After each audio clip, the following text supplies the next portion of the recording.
Watch what happens when the pro-democracy voice on Fox named Jessica Tarlov calls out Jesse Waters and other disinformationists. And yeah, whatever Jesse says, I mean, maybe we'll find out next week that it's, as true as the condoms to Gaza, but there's real stuff and stories you could be trying to vouch for Musk and Trump and say, look, I've seen them together and I know that they know who's the real president here. Watch what happens when the pro-democracy voice on Fox named Jessica Tarlov calls out Jesse Waters and other disinformationists. Remember when Fox News was the big cheese of conservative media? Well, folks, those days are gone like yesterday's newspaper. Trump's sinking faster than a lead balloon and he's dragging Fox down with him. Approval plummets. Fox, which is just state-run regime media at this point, gets more desperate. It's so utterly embarrassing. It's like watching a reality show where the star gets the boot and the network's left scratching its head. Fox is flailing around like a fish out of water, trying to stay relevant. But here's the kicker. They can't save themselves, and Trump sure as heck can't save them either. Before we move on, I'd like to ask you a small favor. If you appreciate this content, please take a second to like this video and subscribe to the channel. Over 98% of you watch the videos without subscribing. It costs you nothing, but it makes a huge difference to us. So, did you click the subscribe button? Great, thank you so much.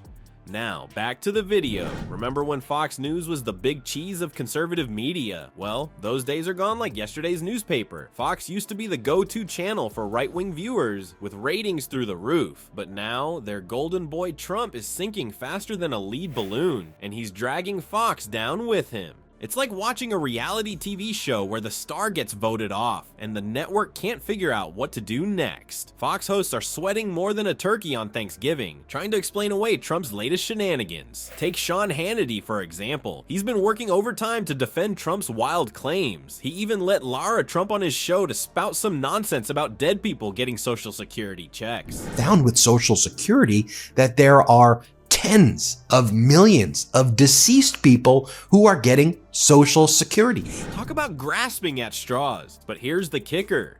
Fox's viewers aren't buying it anymore. They're changing the channel faster than you can say fake news. It's like watching a bunch of rats jumping off a sinking ship, except the rats are wearing MAGA hats. These die-hard conservatives are flocking to other networks like Newsmax and One America News. They haven't dug into the books yet, but they suspect that there are tens of millions of deceased people who are receiving fraudulent Social Security payments. Who knew there were so many flavors of right-wing Kool-Aid to choose from? And it's not just the viewers who are jumping ship, even some Fox hosts are starting to rebel. Neil Cavuto, bless his heart, actually had the guts to cut away from a Trump campaign event when the lies got too thick. It's like watching a family dinner where Uncle Bob starts spouting conspiracy theories, and Aunt Sally finally tells him to put a sock in it. Poor Fox News is stuck between a rock and a hard place. Watch what happens when the pro-democracy voice on Fox named Jessica Tarlov calls out Jesse Waters and other disinformationists. They're trying to keep their Trump-loving audience happy while also pretending to be a real news network. It's like trying to serve filet mignon at a fast food joint. Nobody's buying it. The tension between Fox's news and opinion segments is getting more awkward than a middle school dance. You've got the news folks trying to maintain some shred of credibility, while the opinion hosts are off in la la land, spinning tales that would make a fairy godmother blush. What they're trying to do is desensitize their audience so that once they're caught lying about something, they've already achieved their agenda.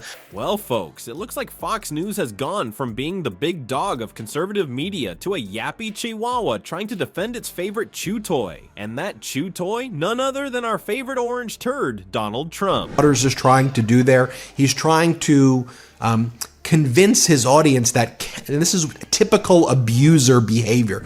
But here's the thing, Fox's attempts to save Trump are about as effective as using a squirt gun to put out a dumpster fire. They're pulling out all the stops, and by all the stops, I mean they're just making stuff up. It's like they've decided facts are optional, and reality is whatever they say it is. Take Caroline Leavitt, for example. This Fox host had the brilliant idea to claim that tens of millions of deceased people are getting Social Security benefits. Wow, Caroline. headline. I didn't know the afterlife had such great government perks. Maybe that's why some people are dying to get there. The AfD, the neo-Nazi party, elected, but fortunately I think the people of Germany are seeing what's happening in the United States and saying, but seriously, this is the kind of nonsense Fox is peddling to prop up Trump's wild claims. And it's not just Caroline. Jesse Waters, another Fox genius, admitted to fabricating stories. He thought it would be hilarious to claim that US aid was sending condoms to Hamas, because nothing says support for terrorists like safe sex, right? I mean, come on, Jesse. If you're gonna make stuff up, at least make it believable. And yeah, whatever Jesse says, I mean, maybe we'll find out next week that it's, as true as the condoms to Gaza, but there's real stuff and stories you could be.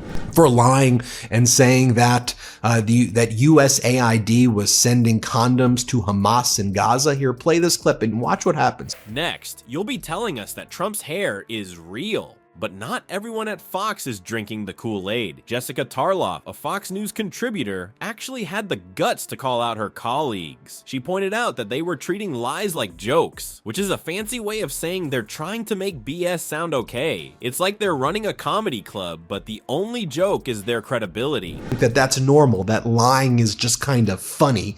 And at first they try to get the lie through, and then when they're exposed, they try to act like it's just funny. Meanwhile, Trump's relationship with Fox is getting more complicated than a teenage romance. He's publicly trashing the network for its ratings, saying they've forgotten their core audience. Trying to vouch for Musk and Trump and say, look, I've seen them together, and I know that they know who's the real president here. Oh, poor Donnie Diapers feels neglected. Maybe if he stopped tweeting long enough to watch, those ratings would go up. But here's the real kicker. Some folks are saying Fox is engaging in a 21st century information warfare campaign against the left. It is so good. It's just, again, this is what the ultimate propagandist does. Like, you're masquerading and pretending to be news. Warfare? Really? With what? Alternative facts and imaginary dead voters. It's like they're fighting a war with water balloons filled with fake news. Looks like Fox News is sailing into stormy waters, and Captain Trump might be abandoning ship. The network that used to be Trump's personal cheerleading squad is now facing a major reality check. Poor Fox, they're like that friend who always picks the losing team in the Super Bowl. But wait, there's more drama in this soap opera. Trump's getting cozy with the new kids on the block, Newsmax and OAN. What they're doing, I'm just trying to cue you in on their propaganda tactics right there. So I guess we should deport everybody's what they're saying. It's like he's flirting with the freshmen while his senior year girlfriend Fox watches from across the cafeteria. Ouch. And get this, Trump's tweets are giving these newbie networks a popularity boost. It's like he's the cool kid in school, and whatever lunch table he sits at suddenly becomes the place to be. Fox News must be feeling like the kid who didn't get invited to the party. Poor old Foxy left out in the cold while Trump's busy making new friends. This reality show just keeps getting juicier.